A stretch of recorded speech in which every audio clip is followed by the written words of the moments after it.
శ్రీరామనవమి సందర్భంగా అయోధ్యలో బాలరామయ్యకు సూర్యకిరణాల తిలకధారణ చేశాయి.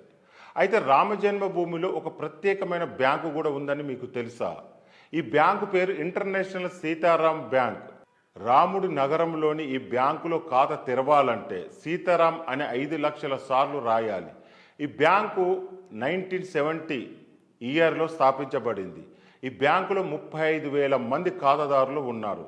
ఈ బ్యాంకు ఖాతాదారులు ప్రపంచవ్యాప్తంగా విస్తరించి ఉన్నారు.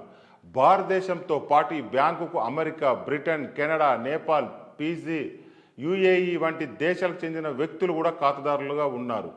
దేశవ్యాప్తంగా శ్రీరామనవమి పండుగను ఘనంగా జరుపుకుంటున్నారు. శ్రీరామనవమి సందర్భంగా అయోధ్య పూర్తిగా దేదీప్యమానంగా వెలిగిపోతుంది. నిజానికి అయోధ్యలో రామమందిర నిర్మాణం, బలరామయ్య ప్రతిష్టాపన తర్వాత ఇదే మొదటి శ్రీరామ నవమి.